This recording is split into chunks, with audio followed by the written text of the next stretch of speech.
Risk assessment simply means looking at each specific task and considering what is the safest way to complete it. This helps us become aware of the hazards involved in doing the job and taking action to prevent injury.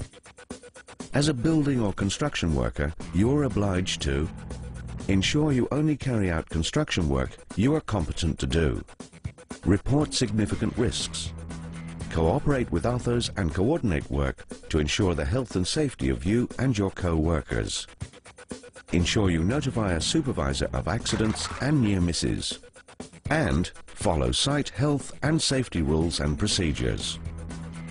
The aim is to develop a safety culture, communicating methods of work and ensuring everyone knows how to work safely every day. Before starting a task, it is essential to think of what is the safest and best way to do it. Documenting this helps in assessing the risks. There are 5 steps to completing a risk assessment. Document the activity. Assemble those involved in the activity and write down the tasks step by step.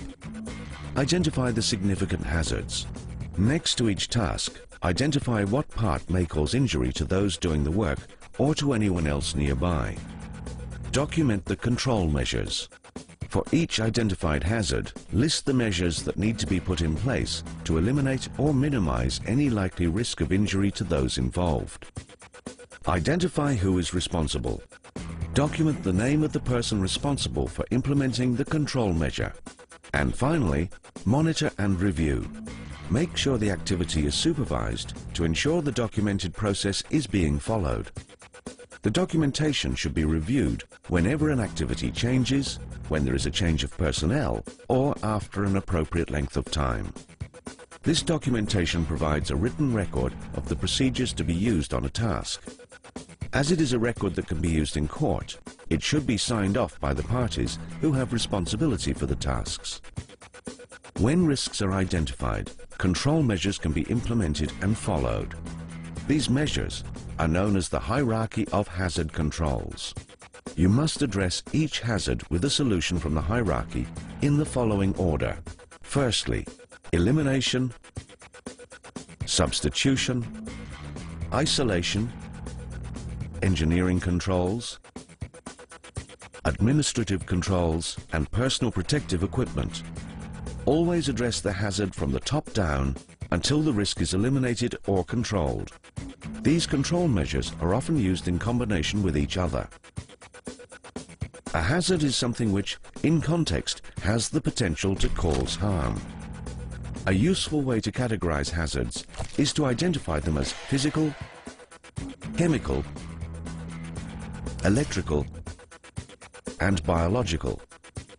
Then look at each work area to see if any of these apply.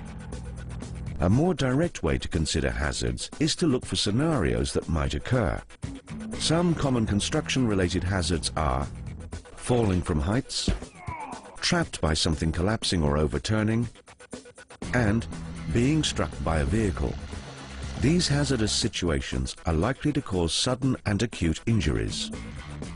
There are other hazards that may cause chronic long-term harm that must also be identified, such as contact with harmful substances, dust and fumes, exposure to noise, and vibration from handheld tools. However hazards are identified, it is almost certain that for any one activity there will be many hazards. Each one has to be risk-rated, as each will need to be covered by the range of control measures adopted. When you are risk assessing, you need to record your findings in a systematic way, showing a proper check has been made of the inherent hazards and the risk rating for each. You must also factor in other activities that are carried out concurrently. These other activities might create hazards or make the risk of some greater. In a full assessment, these other activities must be taken into account. While companies might issue guidelines for common activities, you must also conduct site-specific hazard identification. Why do you think it is important to follow the correct order in the hierarchy of hazard controls?